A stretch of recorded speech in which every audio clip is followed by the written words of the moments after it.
Thanks for joining us for this Friday installment of East Asia Tonight. I am Otelli Edwards, anchoring the news from across East Asia this evening. Just 2 days before Japan's national election, U.S. President Trump has publicly endorsed Prime Minister Sanae Takaichi, characterizing her as a strong and sharp leader. Present polling suggests a landslide victory for her, with a trip to the White House already set for this coming March. Meanwhile, Toyota's highest-ranking executive has stepped down in a surprise restructuring after the leading Japanese automaker reported a drop in profits caused by pressures from Trump's tariffs and fierce competition from Chinese rivals. Reports indicate the UN Security Council has authorized sanctions waivers for humanitarian aid headed to North Korea. More than a dozen initiatives led by South Korea and various international agencies finally received approval following months of holdups. While aid might be technically permitted, Pyongyang is escalating its oppressive tactics at home. A UN human rights envoy asserts it is currently nearly impossible to escape the country because the regime employs facial recognition and advanced technology to enhance surveillance. Ranging from fashionable office supplies to handbags that are entirely sold out, Japanese Prime Minister Sanae Takaichi is transforming into an unlikely icon for young people, generating excitement that could influence the final ballot count. With less than 48 hours remaining before Japan votes, U.S. President Donald Trump released a formal endorsement of Japanese Prime Minister Sanae Takaichi in an online statement today.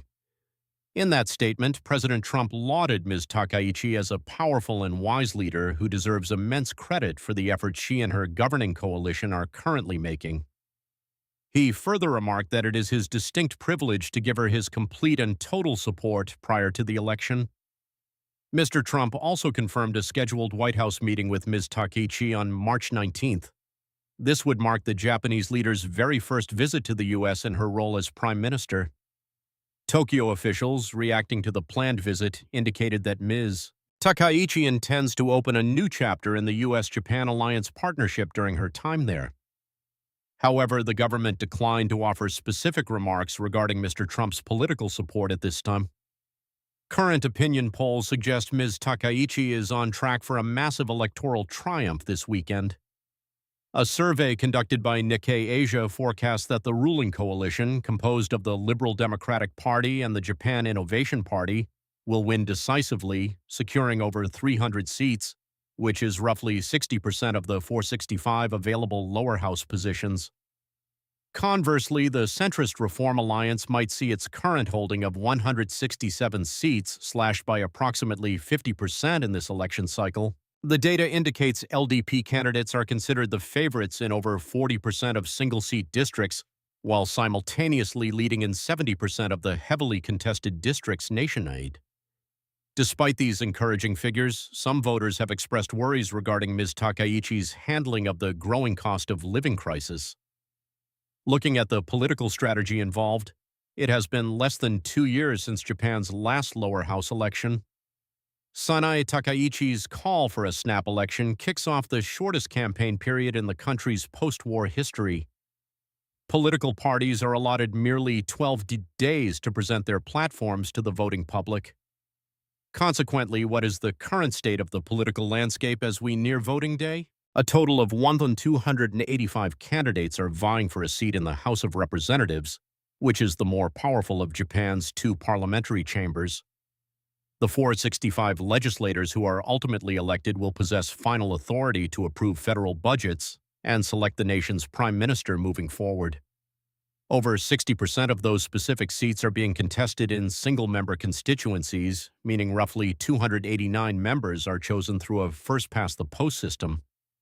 The remaining 176 representatives will be selected via proportional representation using a party list system across 11 distinct regional blocks. In this system, citizens cast ballots for a specific party, and seats are subsequently distributed based on the percentage of the vote that party garners within a specific region. Attaining a simple majority requires winning a total of 233 seats in the lower house. Every member of the House of Representatives serves a 4-year term under normal circumstances. But what exactly is currently at stake in this particular election cycle? Well, the incumbent leader, Sanae Takaichi, is hoping to capitalize on a recent surge in public approval ratings. This constitutes her first test at the ballot box since taking office back in October. She inherited a troubled administration after her party lost its majority status in both houses of parliament during the previous cycle. This time around, even if Takaichi successfully captures a lower house majority, she might still have to govern while holding a minority position in the upper house, which she does not have the power to dissolve.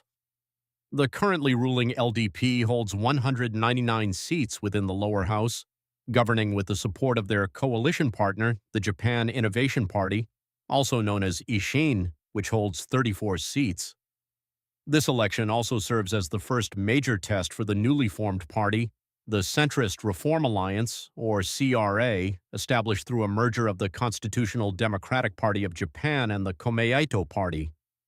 Komeito ended its long-standing partnership with the LDP last October, creating a significant shift in Japan's political landscape moving forward. The CRA currently holds 172 seats within the chamber leading into this vote.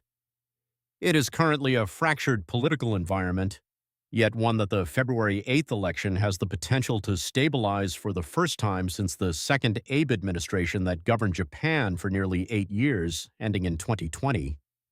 For more perspective, we are joined now by Mayu Yoshida, who is tracking these developments for CNA Live from Tokyo. So, Mayu, let us first look at the optics surrounding Ms. Takaichi right now. We have Trump's endorsement, we have this planned trip to the White House in March, and just a day ago there was a meeting with chip manufacturer TSMC signaling some form of significant investment in the country. All of these events happening immediately before the election reflect very positively on the Japanese leader, do they not? Well, actually, even if she gets such high-profile support from Donald Trump, it is truthfully unlikely to directly change how Japanese voters make their final decisions. This is because ultimately their main concern remains rising living costs and the sales tax rate. Having said that, however, Takaichi's rapport with Trump does carry weight regarding the maintenance of this robust U.S.-Japan alliance going forward. Please keep in mind that Sanae Takaichi already possessed a positive working relationship from the very beginning because she established herself as the ideological successor to the late Shinzo Abe, who enjoyed a very strong relationship on both a professional and personal level with Trump. Back in October, we actually saw Takaichi and Trump signing a document in Tokyo describing the U.S.-Japan alliance as entering a golden era, reaffirming cooperation regarding security and economic matters. That partnership is particularly crucial as both nations attempt to counter China's influence in the region. Japan-China relations have soured since Takaichi made specific remarks regarding Taiwan back in November, which severely provoked Beijing and resulted in travel restrictions right before the Lunar New Year holiday. This is a significant issue for Japan because the Lunar New Year period is typically when tourists from China flock to Japan for massive shopping sprees. If Takaichi, however, gains a stronger mandate in the lower house, it would make it easier for her to advance her own specific agenda. This includes policies that have faced criticism within her own party, such as increased national defense spending. She has been clear that she wants a more assertive Japan on the world stage, and that stance matches Trump's perspective that Tokyo should invest significantly more in its own defense. Therefore, a stronger mandate might also accelerate plans to bolster Japan's military expenditures in the near future. Yet, on the other hand, it could further strain diplomatic ties with Beijing moving forward. Mayu, there are all these surveys pointing to a landslide victory for Ms. Takaichi this weekend, but if we look toward the future and assume the polls are correct, what kinds of difficulties would arise next should she secure the mandate she wants? That is an excellent question because, aside from diplomatic friction with China, market participants are also worried.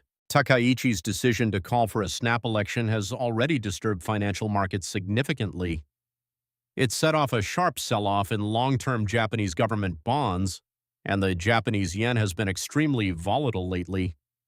The yen dropped after she made unexpected remarks suggesting that a weak yen could actually present an opportunity for Japanese exporters.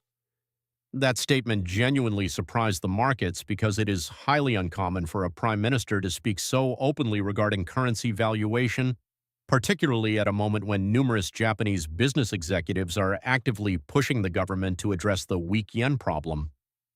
This is all happening while voters are truly feeling the financial squeeze in their daily lives. The weak yen is pushing up import costs. Wages throughout Japan have remained flat compared to other G7 nations, and inflation has been climbing for the past several years steadily. Numerous households currently feel that their overall living standards have worsened recently. To ease that pressure, Prime Minister Sanae Takaichi has promised to suspend the 8% consumption tax levied on food items for a period of 2 years. However, many economists remain highly skeptical of this proposed plan. Recent Nikkei surveys indicate that the majority of economists and major think tanks believe that removing that specific tax on food would only produce a limited influence on GDP growth and consumer spending habits. Instead, the main worry is how Japan would manage to pay for all those tax cuts, considering it already carries one of the highest debt burdens among developed economies globally. All right, many thanks for that comprehensive report. Mayu Yoshida covering the story live for CNA from Tokyo. Okay, we are going to take a brief commercial break right now, but coming up next on East Asia Tonight, South Korea achieves a record-breaking current account surplus, driven by a semiconductor export boom. Plus, investors react negatively to Amazon's plans for a massive increase in AI spending, causing shares to fall sharply.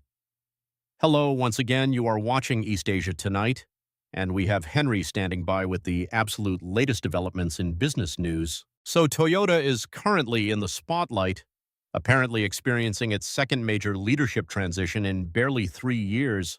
Tell us more details regarding this abrupt move. That is accurate, Otelli. While the Japanese automaker has struggled amid Trump's tariffs and intensifying competition from Chinese rivals, Toyota claims this reshuffle will help accelerate management's decision-making capabilities in response to rapid changes in the business environment and enhance the firm's overall earning power. Koji Sato will be stepping down as president and CEO after a 3-year tenure. He will be transitioning over to the vice chairman role and assuming the newly created position of chief industry officer for the company. Taking over duties from Mr. Sato is Kazuaki Kon, who has been serving up to this point as the automaker's chief financial officer. He is widely recognized as a trusted lieutenant to the chairman, Akio Toyoda, who is the grandson of Toyota's original founder. While these changes will become effective officially in April, the executive shakeup had not been widely anticipated by market observers. It is coinciding with increasing regulatory scrutiny regarding Toyota's buyout of its subsidiary, Toyota Industries. It has been facing substantial resistance from minority investors who are asserting that the deal lacks necessary transparency and is significantly underpriced compared to market value. Toyota states the new corporate structure will permit outgoing CEO Koji Sato to concentrate on the broader industry landscape while incoming chief Kazuaki Kon takes charge of internal management duties. Mr. Sato has previously described himself as a car guy, often personally conducting vehicle tests on the track. Mr. Kon has led recent cost-cutting and profit improvement efforts within the company. This leadership change arrives as Toyota faces escalating competition from rapidly expanding Chinese EV manufacturers, higher operational costs, and pressure arising from U.S. President Donald Trump's tariffs. While this reshuffle was announced alongside the company's recent earnings report, profits declined year-on-year for both the October-December quarter and the 9 months leading through December, despite achieving higher sales figures in both periods. Toyota claims this decline was predominantly due to higher tariff-related expenses impacting the bottom line. Still, the automaker has increased its financial outlook for the fiscal year ending March 2026 after retaining its title as the world's top automaker with record global sales achieved in 2025. It now anticipates a full-year operating profit of $24 billion with sales projected to rise 4% to approximately $318 billion. South Korea posted its largest ever current account surplus, surpassing the previous record established a decade ago, driven by robust semiconductor exports. Both the current and goods accounts rose more than 20% year-on-year, while exports hit a new record high of 718 billion US dollars. The Bank of Korea is remaining optimistic regarding its outlook for this coming year, stating it expects the current account to remain solid despite uncertainties arising from U.S. tariffs. South Korea pledged 350 billion US dollars in US-based investment last year to alleviate tariff pressures, but volatile movements in the won have since raised concerns that such a large capital outflow could further destabilize the currency. Meanwhile, shares of the world's largest pig breeder logged modest gains during its Hong Kong debut session. Mu Yuan closed around 4% higher after opening flat, trading initially at the offer price of 39 Hong Kong dollars. The tepid trade was largely in line with negative sentiment seen throughout Hong Kong and broader Asian markets after recent routes occurred in technology-linked shares. Mu Yuan's listing is the Hong Kong exchange's biggest offering so far this year, raising approximately 1.4 billion US dollars in capital. The company is looking to utilize more than half of these proceeds to move aggressively into overseas markets. Its CFO stated they are eyeing expansion into Southeast Asia within the next 3 to 5 years. This move comes as pork prices within China fall due to severe oversupply and shrinking consumer demand. Authorities summoned the country's major pig breeders last September specifically to discuss cutting production levels there. Switzerland-based agrochemical group Syngenta is reportedly looking to list on the Hong Kong exchange soon. This is a move which could potentially raise up to $10 billion for the company. Syngenta is currently owned by the Chinese state-owned enterprise Sinochem and produces various seeds and pesticides. If the listing goes through successfully and raises $10 billion, it would rank as the third largest globally in the last 5 years. 2 years ago, the company scrapped plans to list in Shanghai, citing the industry environment and weakness in China's domestic equity market. Equities across the region ended the week pressured by concerns regarding stretched valuations in the tech arena and the high costs of the artificial intelligence boom. A global sell-off in technology shares and sharp losses in silver futures are dampening investor sentiment on the mainland. While the Shanghai Composite Index and Shenzhen Component Index both ended the day in negative territory, losses in Hong Kong were steeper, with the benchmark Hang Seng Index closing down by a pace of 1.2%. The city's tech shares were tracking their global peers as shares of major U.S. companies extended their tumble for a 7th straight session. Checking Alibaba shares now, they closed today's trading session down by about 2.9%. Tencent finished off by roughly 2%, while Baidu was down by 2.2% for the day. Japan's Nikkei managed to recover from early losses to end the day in the green, with the benchmark Nikkei 225 index rising by a pace of 0.8%. Meanwhile, Taiwanese stocks were largely unchanged at the close. South Korean shares snapped a 6-week rally, closing down by a pace of 1.4%, despite posting that record current account surplus in December. Major AI plays across Asia fell as the AI-fueled rally starts to lose momentum. South Korean chip stock Samsung Electronics ended today's trading session down by less than 2.5%. SK Hynix was down by a similar margin as well today. Japan's Advantest closed up by more than 1.1% against the trend. Amazon shares are tanking more than 9% in pre-market trade after the U.S. tech giant unveiled plans for a massive increase in corporate AI spending despite a strong fourth-quarter report. The company expects to spend $200 billion US dollars in 2026, which is nearly 60% more than last year's figures. This market reaction highlights growing anxiety over excess spending in the sector. Amazon, Microsoft, Google, and Meta are expected to collectively pour more than $700 billion US dollars into capital spending this year alone. Alphabet's spending plans triggered a similar sell-off during yesterday's session. Amazon, Google, and Microsoft are said to have lost a combined $900 billion in market value since filing their quarterly earnings reports over the past week. With data center costs rising faster than revenue, investors fear tech firms are spending too aggressively right now. Still, Amazon remains upbeat following its recent fourth-quarter results publication.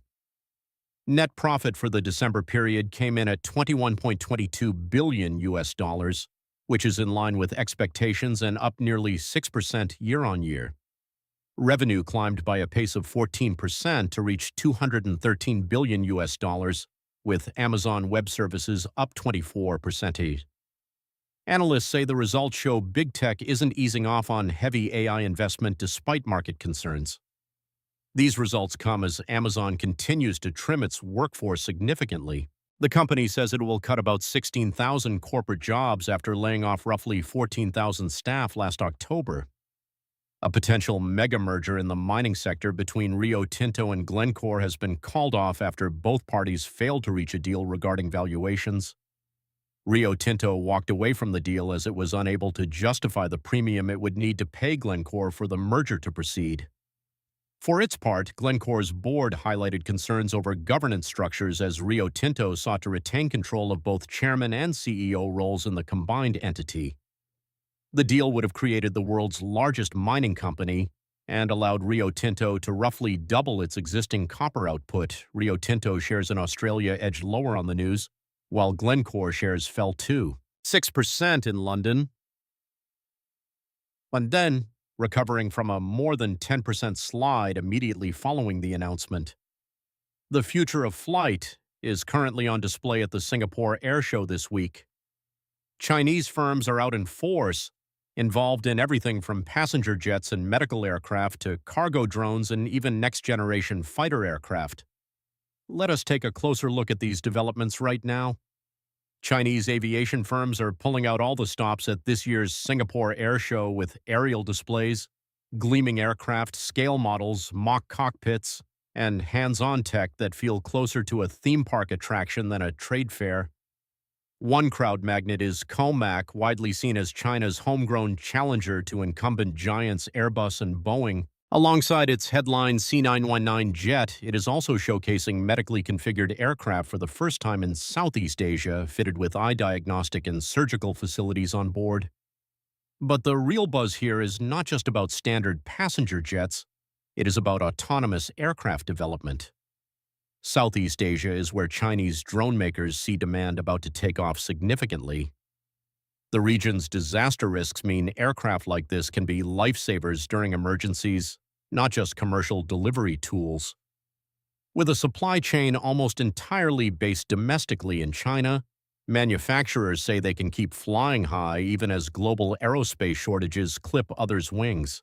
For these large fixed-wing cargo drones, they are built specifically for tough terrain environments, from high plateaus to isolated islands.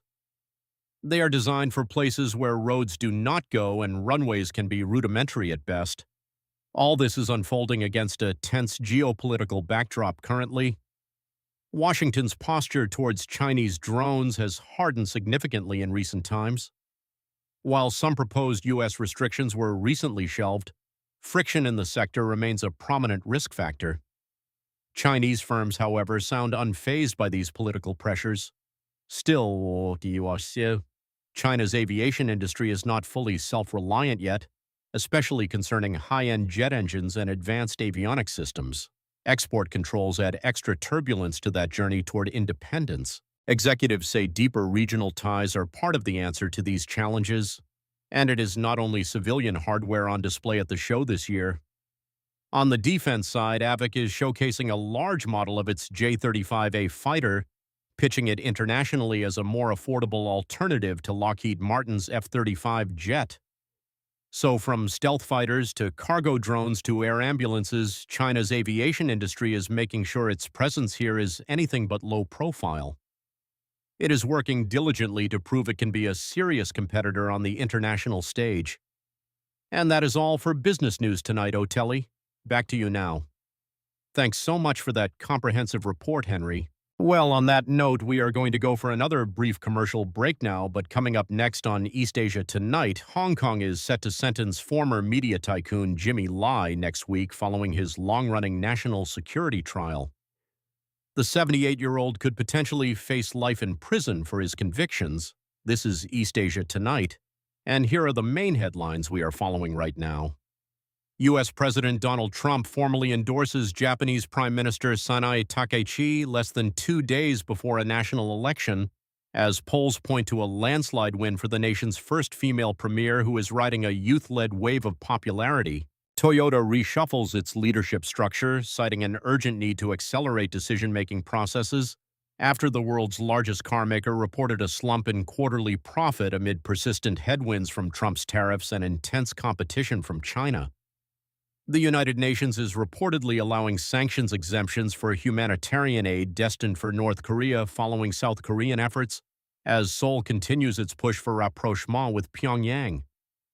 Yonhap and AFP news agencies, both citing diplomatic sources, report that the exemptions will be granted by the UN Security Council Sanctions Committee on North Korea after South Korea's lobbying efforts. The waiver covers 17 specific projects led by South Korea, the U.S., and other international organizations. A senior South Korean official had earlier hinted at new developments following talks between Foreign Minister Cho and U.S. Secretary of State Marco Rubio in Washington. Now the exemption is expected to allow more aid, such as nutritional supplements, medical equipment, and water purification systems, into the country. That nation is currently facing chronic food shortages and an economy crippled by international sanctions. A South Korean foreign ministry official told AFP news agency that it hopes Pyongyang would respond positively to Seoul's efforts for peaceful coexistence on the Korean peninsula. South Korea's Lee Jong administration has been actively reaching out to North Korea since last year to improve relations, but it has been an uphill task with Pyongyang repeatedly rebuffing Seoul's diplomatic efforts. U.S. President Trump as well failed to secure a meeting with Kim Jong-un when he was visiting South Korea last October. Conditions within Pyongyang are also currently in focus. Elizabeth Salmon, the UN Special Rapporteur on North Korean human rights, is in Seoul, and she says it is now nearly impossible for citizens to leave North Korea. She notes a significant drop in escapee numbers has made it much harder to learn about actual conditions on the ground there. Two other human rights groups have also raised serious concerns recently. Human Rights Watch stated in a report that Pyongyang's surveillance and crackdowns on its people have intensified inequality within the system. It also spotlighted a ramp-up in border security, with soldiers guarding the North's border with China ordered to unconditionally shoot anyone leaving without permission. Amnesty International, citing North Koreans who did successfully flee, warned that the situation at home has worsened dramatically in recent years. In testimony provided from North Korean escapees, they say people, even children in the country, are being sent to labor camps and exposed to public humiliation for consuming South Korean media content. Some may even face the death penalty for these offenses. Well, for more insights, we are joined now by Professor Ryu Yong-wook from the Lee Kuan Yew School of Public Policy at the National University of Singapore. Thanks, Professor, for joining us this evening. First, I thought we would begin by talking about those exemptions regarding North Korea. Apparently, they were stuck for months and then they were suddenly cleared right, as officials hinted at all these supposedly new developments. So, Professor, help us understand what most likely changed behind the scenes to allow this. You know, ever since there was a change of government in South Korea from the conservatives to the progressives, there has been some change in South Korea's approach to North Korea, including human rights policy. The previous conservative government adopted a policy of generating maximum pressure on North Korea, whereas the current progressive Lee government would like to separate humanitarian projects away from other political issues. And the Trump administration, in the meantime, has also sought to improve its ties with North Korea and renew negotiations with Pyongyang. All these things have come together now to lead to this sanctions exemption for humanitarian projects in North Korea. Now, when it comes to the big picture question, or when you look at North Korea as a whole today, what do you think is the single most important way that the human rights picture has shifted in the last few years? That is, what has changed and what has not changed. Well, you know, North Korea is one of the most repressive regimes around the world, with widespread suppression and violation of human rights. Ever since the United Nations High Commissioner for Human Rights has begun reporting annual reports on North Korea's human rights conditions in 2014, unfortunately, the human rights situation in North Korea has not improved. In fact, in many areas it has worsened, with widespread crackdowns on political dissidents, increasing use of the death penalty, as well as a tightening control of foreign information in North Korea.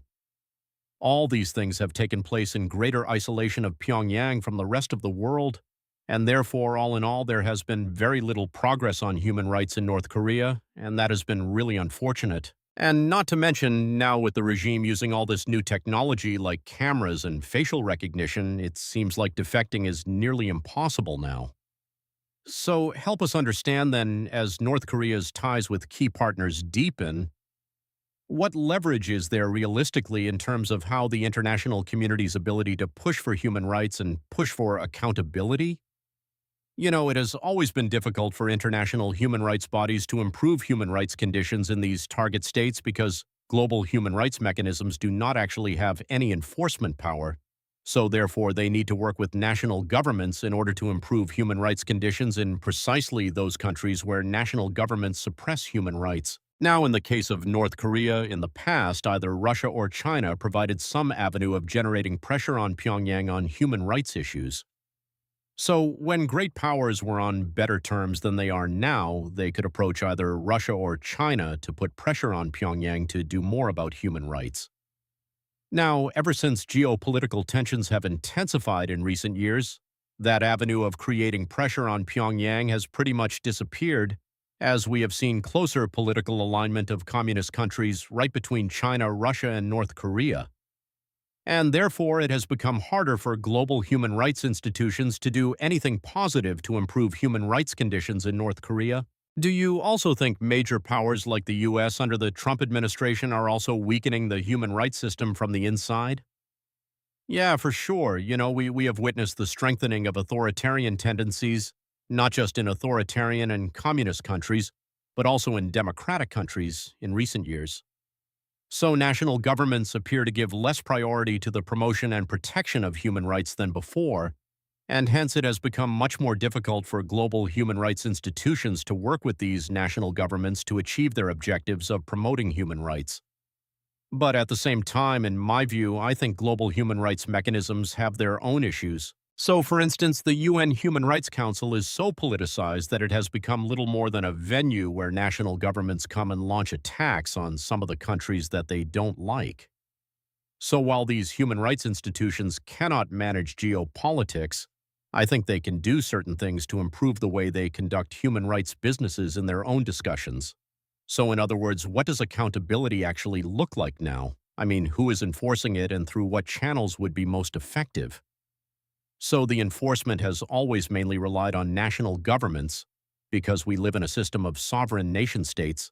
But as I said earlier, it's oftentimes those precise national governments that are violating and suppressing human rights. And yet global institutions and civil society groups must work with these national governments to improve human rights conditions in those states. And as you can see, it is not easy, but that is pretty much the only and most salient way to improve human rights in current geopolitical intensification.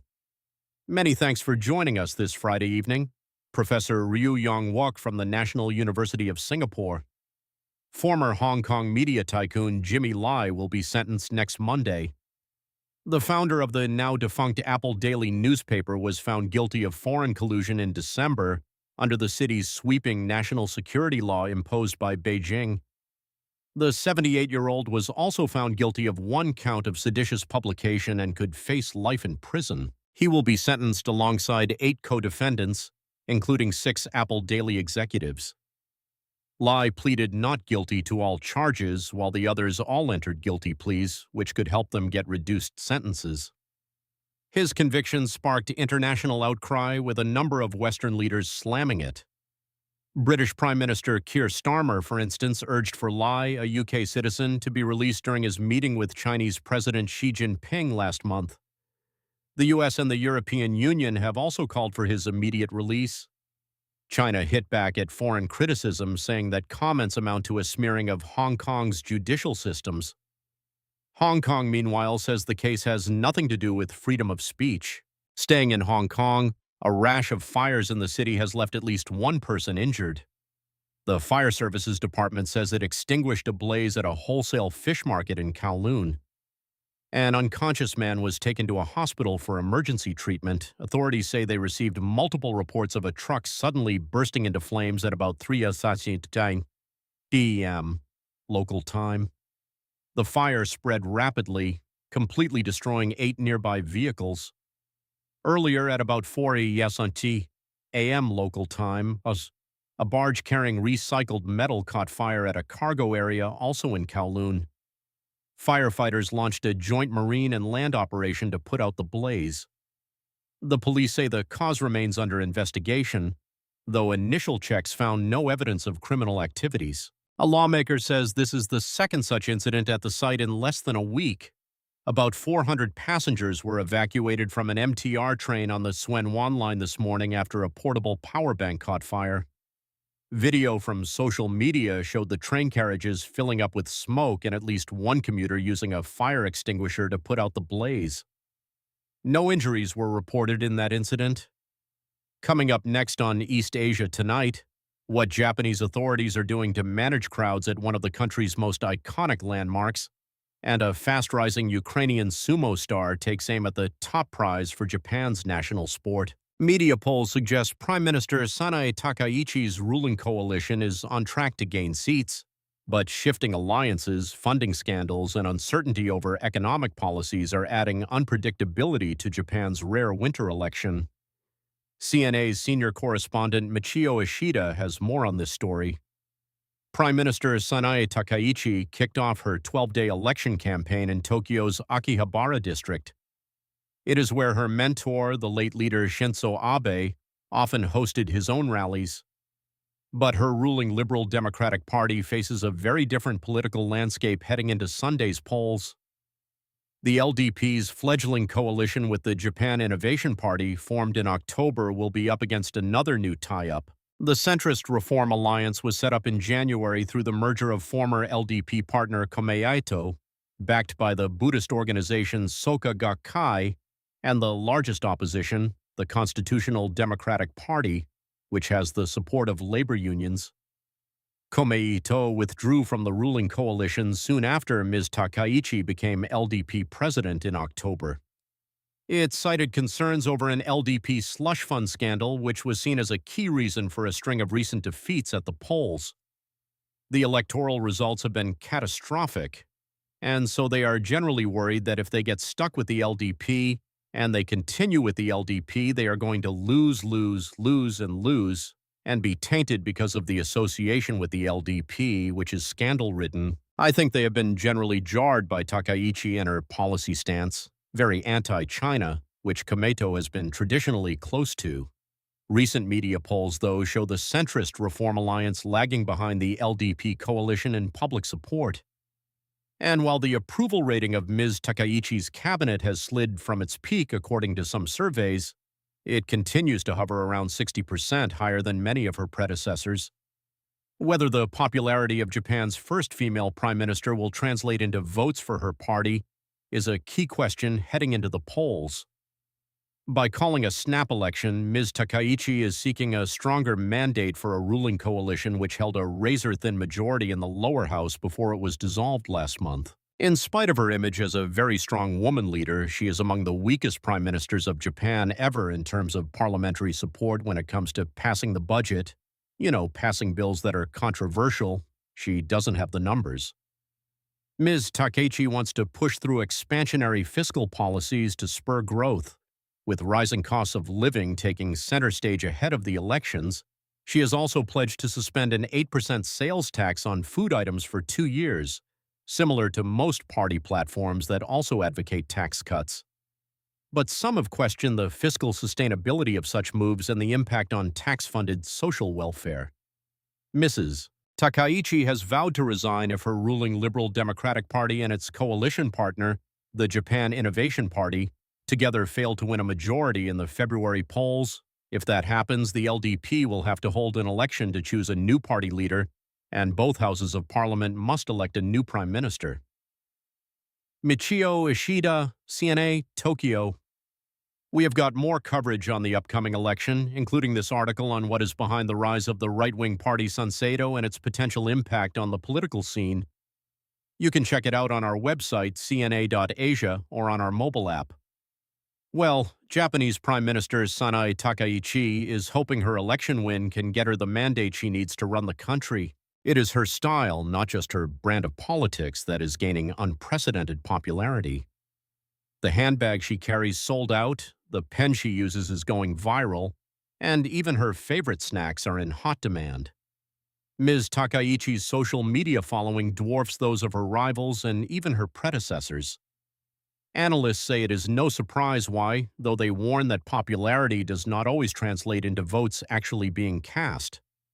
Actually being more popular than the past leaders of the LDP is not so difficult, given that all of them, not even most of them, but all of them have been middle-aged, boring men or even elderly boring men, and therefore they had this very stagnant image that was not very communicative and was harder to understand. And so in some ways, Takaichi, cut a fresh image. While popularity may sometimes boost political fortunes, it is also creating challenges elsewhere in Japan. Mount Fuji, for instance, may be postcard perfect, but lately it has become problematic. Cherry blossom season is one of Japan's most magical moments. It will soon be the time of year when hundreds of thousands of visitors descend on the country to catch a glimpse of those famous pink blooms. But in one town near Mount Fuji, such crowds have become too much to handle.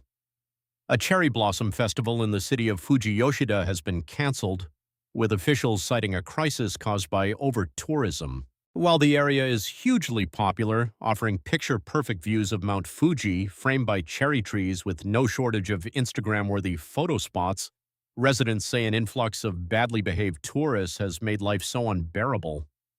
From chronic traffic congestion to littering, some locals report tourists have gone as far as defecating in private gardens, so authorities have decided to bring down the curtain on the 10-year-old festival. The event may be canceled, but the town is bracing for crowds anyway, with venues still expected to draw large numbers. A Ukrainian sumo wrestler that has taken the traditional sport by storm is going after its top prize. The 21-year-old Daniel Yafushin, who goes by the sumo name of Unishiki Arata, logged his second straight championship win in January at the New Year Grand Sumo tournament held in Tokyo.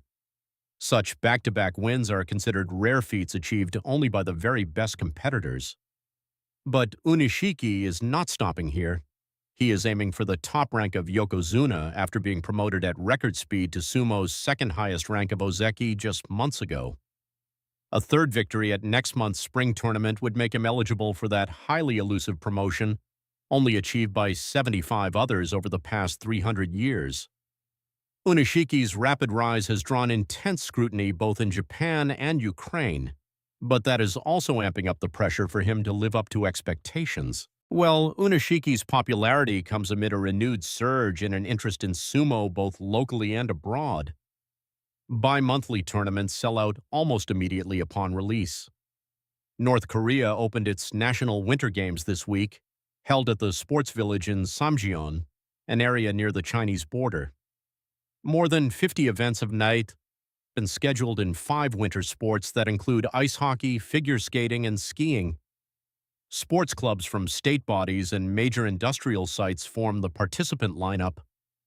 North Korean athletes are not participating at this year's Winter Olympics in Italy, which begins today as they did not secure qualification spots. They last took part in the 2018 South Korea Winter Olympics, where it sent 22 athletes and even formed a joint women's ice hockey team. In South Korea, Pyongyang held back its overseas participation during the COVID-19 pandemic. It was later suspended from the International Olympic Committee until the end of 2022, after deciding not to send a team to the Tokyo Summer Olympics. And that wraps up Friday's edition of East Asia Tonight. Don't forget your headlines anytime at cna.asia, and find us on Facebook and YouTube. Thanks for watching.